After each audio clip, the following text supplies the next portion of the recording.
there's a few things that I want to share with you. I really missed you last week. I thought about you all the time.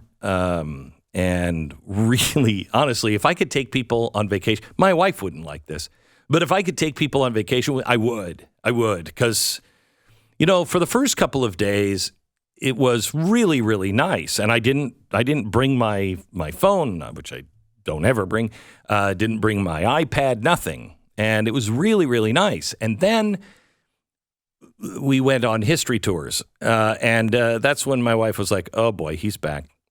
And that's when I just couldn't wait to tell you some of the things that I learned.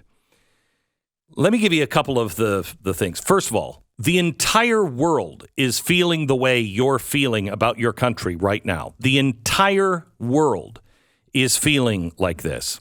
Feeling about the U.S. or feeling the same way about their country? About their country. Yeah. Everybody is feeling the same thing. Something's not right, and it is the elites. It's not the people, it's the elites. And it's corrupt. They're all in league with each other. They're completely out of touch. And they're taking us to hell. I don't care who you voted for, what language you speak.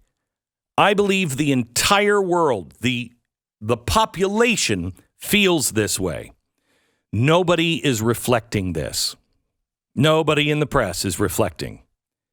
Let me tell you right now, the whole world feels like you do.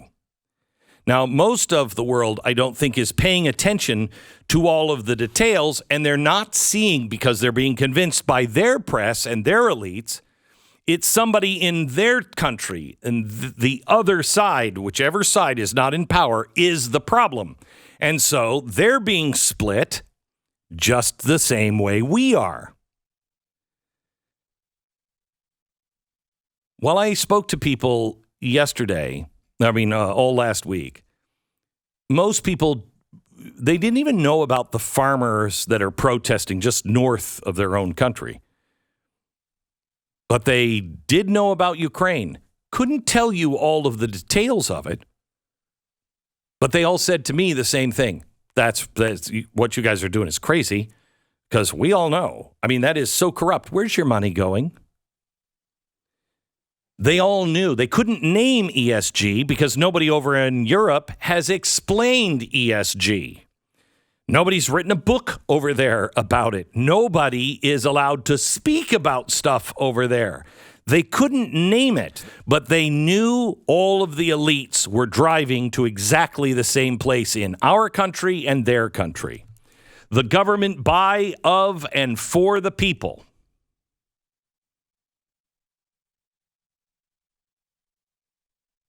Has damn near perished from the earth. They are, as we are, hoping for its swift return. I couldn't believe how many people I met that may not have really liked Donald Trump, but they all said to me, but he wasn't one of them. And that's why they got him. They were looking for me to say, right? They all knew Donald Trump was not part of the cabal, not part of the elite, not part of the club.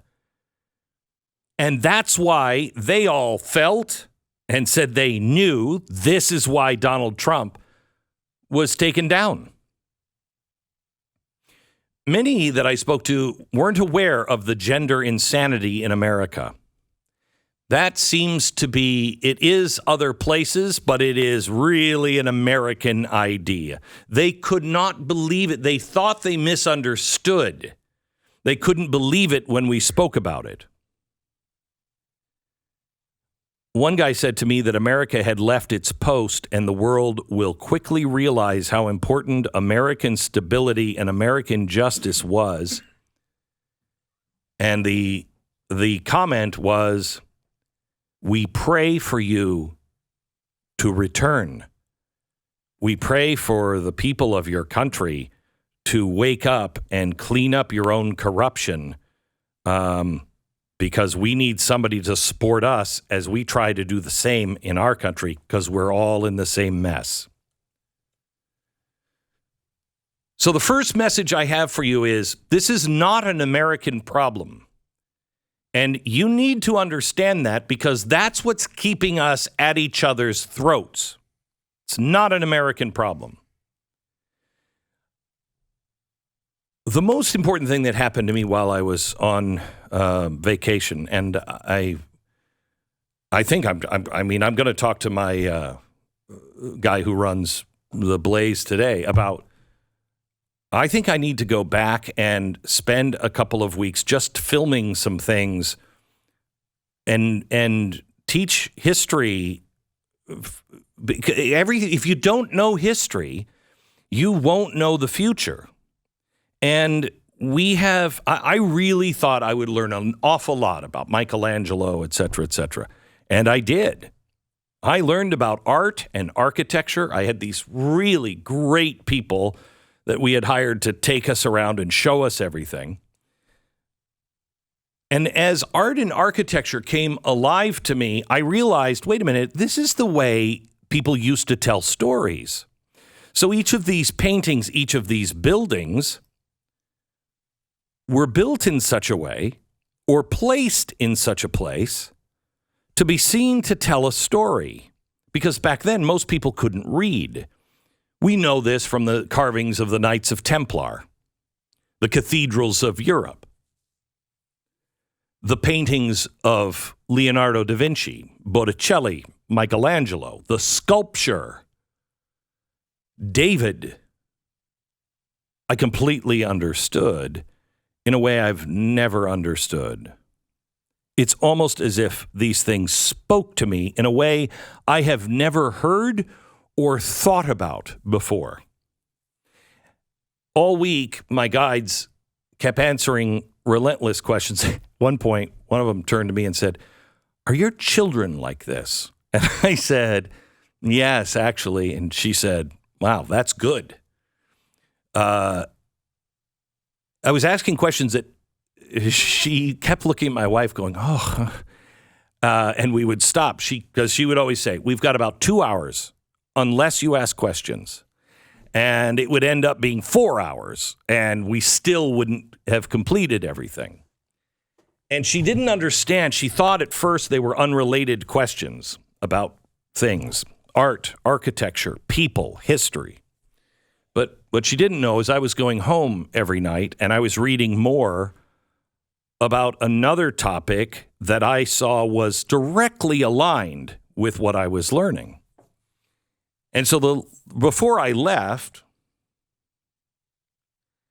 I said to her, I want to talk to you about not just medieval and Renaissance, but the parallels of the 20th century and today.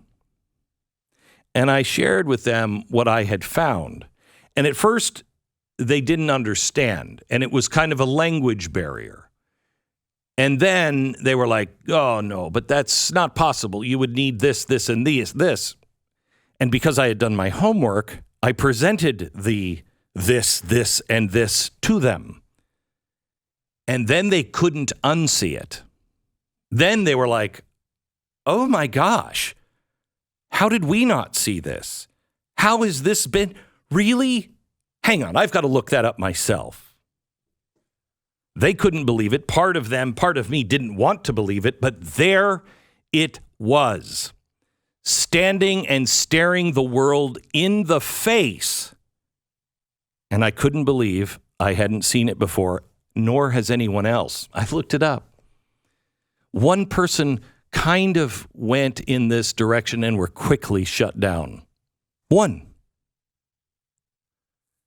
About 50 or 70 years ago. I can tell you who our greatest internal threat is, no matter what country you're living in. I can tell you what they're building because they told us beginning in the 11th century. This discovery of mine, it's not genius. It's not genius at all. It's not really even a discovery. It's out in the open. Just like the early progressive movement was out in the open. But it wasn't until I personally understood Woodrow Wilson It wasn't until then that I could explain, wait, this is why progressivism is such a threat. This is why you should care. When I first began learning about Wilson in the progressive era, the number one question to me all the time was, how? How did we get here? How did we get from a country where we all thought we kind of believed the same thing to this? You notice you don't hear that question anymore. You don't hear, how did we get there? Why? Because I believe we answered that question by teaching the progressive era. Once you understood what progressives really were and their history, it explained how. The next question was, so what do they want? The answer to that is the Great Reset. But what is the question that you hear from people when you tell them about the progressive era or you tell them about the Great Reset? What is the only question I think that is left? Why? Why would they do that? I mean, that doesn't make any sense. Why would they do that? It's not a new question. And to fully understand and see the why, in the coming days and weeks, I'm going to let them tell you, not just in their actions and their words, but their manifesto that has been carved in stone. I can't believe we missed it. See, this is why they've destroyed our education system. This is why they destroyed history. Because history teaches not just about the past. I don't care. I won't be able to tell. Well, actually, I will. But the names will not be important. They won't be important. It's the ideas. The dates that something was done doesn't mean jack squat. It's what they did. And that's why history has to be destroyed. It teaches you about your future. Now, here's the other exciting thing. Along the same history-soaked streets laid the answers to our biggest problems as well. And when I said, well, wait a minute, that was positioned here because of this, this, and this. At first they said, no. Well, yeah, maybe. Yeah. The answer is embedded there as well. My question to you over the next few months is going to be, will we repeat history and lose thousands of years of progress, at least 1,500 years of progress? Will we bury our heads in our sand? Will we be led by our emotions? Will we be led by our ignorance? Or will we save the progress, root out the evil, come back together, and build another incredible renaissance? It will be up to us. But the first message I want to give you today is this. You are not alone. Not just here in America. Not just in Canada. Not in Sweden, England, Italy, Germany, Poland, Ukraine. You are not alone. We have a ton in common. And our enemy is not the one we're being led to believe it is.